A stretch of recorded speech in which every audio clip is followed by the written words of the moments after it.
What's up, everyone? We got another post from the Neville Sub, and again, this one is very similar to the other couple posts that I read recently and broke down.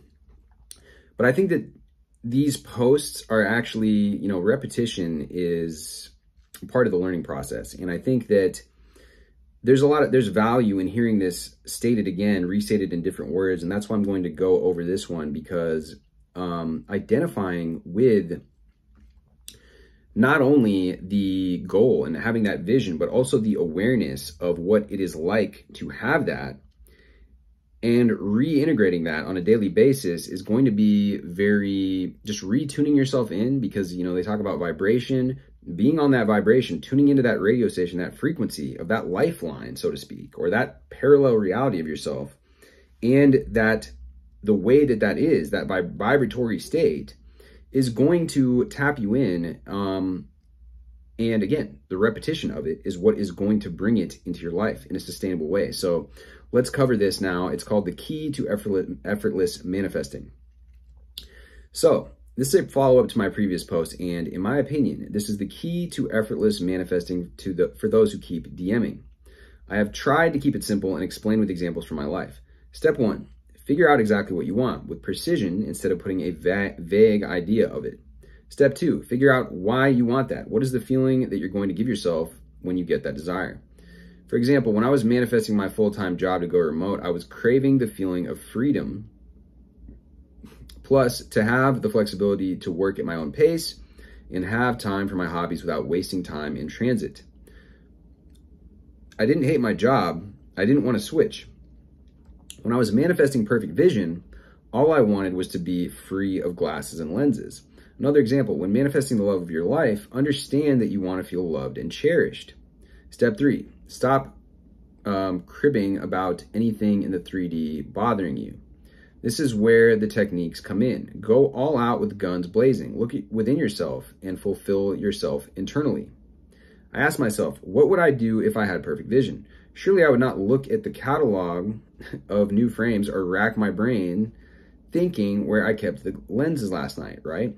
I meditated every day, imagining seeing perfectly without glasses. I used to listen to music without glasses/lenses on every day for 30 minutes to cement that feeling. What would I do if I had the option to work remotely? I'd be grateful. I'd definitely be thankful that I have the time for all the hobbies besides keeping up with the job. Tap into that feeling. You've to prune and pluck existing habits to be aligned to the desired reality. It feels good as if you're living in another world. Step 4, memorize the feeling of gratitude for receiving your desire. Give yourself what you're seeking in imagination, which is a preview of your upcoming reality. Go back to that feeling every time you're down. Affirmations and vision boards are extremely helpful with this, given you're able to think that the vision board that you're staring at is a reflection of your current reality. Step 5, live. This is where mindfulness techniques work like magic. Enjoy the life you live. Don't wait for things to show up. Instead, I've lived life like I'm mentally already free of glasses, living in perpetual joy with the love of my life. Nothing in the 3D bothered me. You would know if you're correctly doing SATs if you no longer crave the desire. I didn't care about the job or SP when it showed up. The hack is to go beyond time. Give yourself the feeling of the future in the present.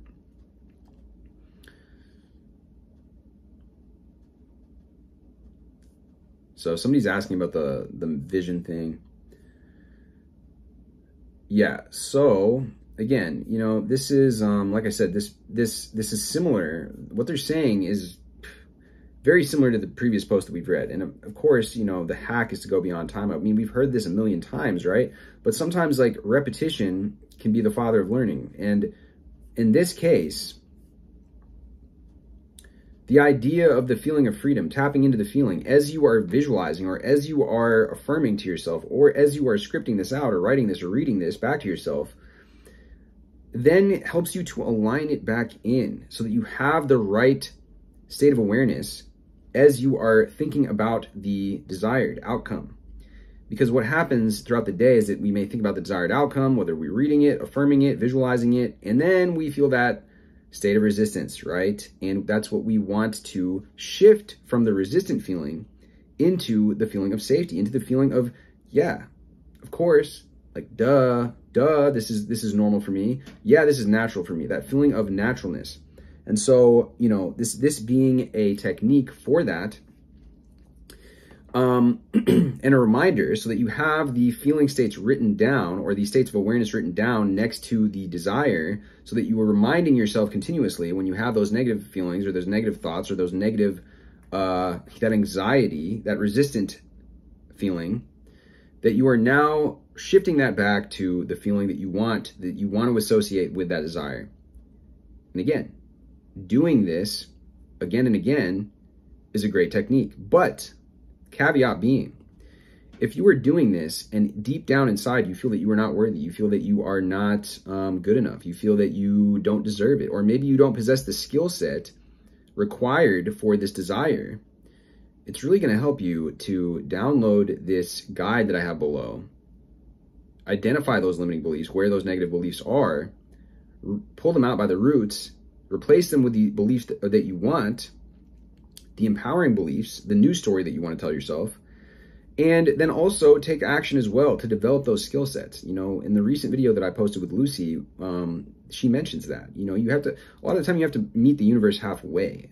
And so if you want to become a famous speaker or a famous writer or a famous musician or a successful in business, you're going to have to learn how to write. You're going to have to learn how to produce music. You're going to have to learn how to create videos. You're going to have to learn the skills that go along with business, the skills of sales, the skill of marketing, the skills of product creation, and how to get your product out there, product market fit, all these different things. You know, it's very important that you keep your feet on the ground while also have your head looking towards the sky. So whatever that might be, you know, any success that you're going to achieve, if you want to achieve it in a sustainable way and you want to do the right thing in the right way and actually provide people with value, whether in a relationship or whether in a business sense, then you're going to need to possess certain skills and certain skill sets and certain ways of communicating, ways of expressing and communicating the value that you have to offer. So anyways, guys, a very useful technique nonetheless. Let me know your thoughts on this down below. Hit me with a like, hit me with a subscribe, and I will see you guys in the next video.